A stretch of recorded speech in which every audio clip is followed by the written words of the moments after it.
Magandang araw mga Marcy! At ayan na nga yung ganap nung nagpa-check up nga tayo dyan. Siyempre kasama natin si Mikmik at si Ate Maxine dahil may tutor nga dyan si Ate Margo kaya naiwan. At ayan na nga, nagpalista na nga muna tayo dyan sa clinic dahil wala pa naman si doktora. Kaya naman, dumiretso na nga kami dyan sa nagtitinda ng tela pero dahil nga walang available para sa uniform nila Ate Maxine kaya ayan, dumiretso na nga kami dyan sa Max. Dahil nga dyan gustong kumain ng inyong Ate Maxine. Siyempre pagbigyan na nga natin yan at bibihira lang naman tayo makaluwas-luwas ng kabisera mga Marcy. Kayo naman din na talaga kasi kami lumalabas. At ayan syempre namimili na nga ang aking mga anakis kung anong gusto nila dyan. Pero syempre yung parang kisses na lang ang binili nila at saka polvoron. O diba? At ayan lang, syempre for the budget friendly lang tayo mga mare dahil dalawa lang naman kami dyan ni Ate Maxine ang kakain. At ayan na nga ang napili naming pagkain dyan ni Ate Maxine. Kain tayo mga Marcy, bago tayo bumalik dyan sa clinic kailangan nakakain na tayo. At ayan lang naman, syempre ito namang si Mikmik talaga namang hindi yan kumakain. At alam ko naman na alam nyo na kung bakit ako magpapa-check up dahil na-post ko na ngayon, di ba?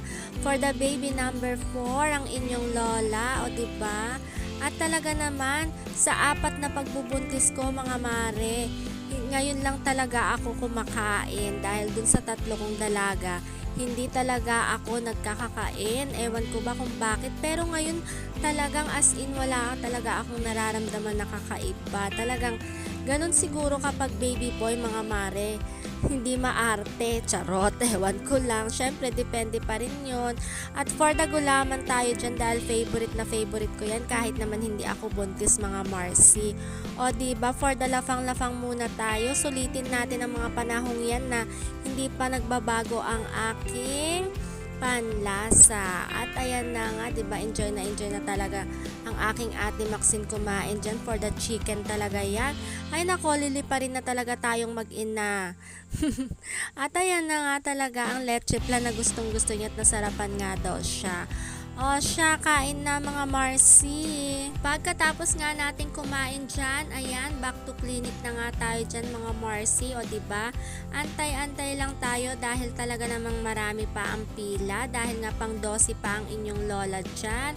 O ayan na nga ang aking mga anakis na iinip na kaya meron ng tirador ng manok dyan. O diba, yung tinake out namin talagang kinain na nga talaga nila habang nag-aantay. At pagkatapos na nga nating magpa-check up yan, dumiretso na nga kami dyan sa ITC sa Mr. DIY. O diba, pinapapili ko nga yan si Mikmik kung anong gusto niya pero wale. O diba, ang aking mga anakis talaga hindi talaga yan mahilig magpabili. Siguro magpapabili isa lang, yung gustong gusto talaga niya. At saka bihirang-bihira lang talaga ako bumili ng mga laruan ng aking mga anakis. So diba, yung laruan ni Mikmik, laruan pa nga ni Ate Maxine niya. At ayan na nga ang nanalo, yun talaga ang gusto niyang laruan. Yung kulay blue na parang kumakagat-kagat na yun, ewan ko ba. At syempre ang inyong lola for the basahan, dahil nga basahan is life. Yan lang talaga ang ating agenda dyan dahil nga ewan ko ba kung bakit nasaan ang aming mga basahan nagkakaubusan. Parang araw-araw nauubos ang aming basahan. O ayan, ang daming pagpipilian at bili na rin yan ni mother. At ayan na nga ang strainer na talaga namang kabilin-bilinan. At ayan na nga ang ipapasalubong niya daw sa Ate Maxine niya. Ay, Ate Margo pala, I mean. Ay, naku po. Ayan, diba? Sukat-sukat lang ang inyong ate pero ayaw niya. At ayan na nga, pagkatapos namin sa Mr. DIY ay nagpagupit ang ating Ate Maxine dyan sa cat salon. O diba? For the short hair na muna ang ating anakis. At syempre, hindi pwedeng mawala yung maglalaro naman ng ating Ate Mikmik. Pero nga, hindi nga nagtagal dahil nga umiyak-iyak ang inyong lola dyan. Ay, naku po. At ayan na nga, for the uwian na tayo mga Marcy. Kaya naman, bago tayo umuwi, bumili na nga muna tayo dyan ng mga mamon pang merienda natin sa gabi. O diba? Alam nyo na yan kapag buntis, laging gutom. O diba? At ayan talaga, ang galing-galing na ata ng ating videographer dyan, charot. At syempre, dalawa talaga ang ating binili dahil nga kasama daw dyan si Ate Maxine, kakain din daw siya niyan. At for the uwian na kami, maraming salamat sa panunood.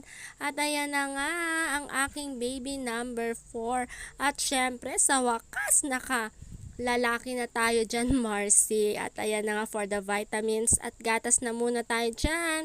Bye mga Marcy, salamat sa inyong panonood.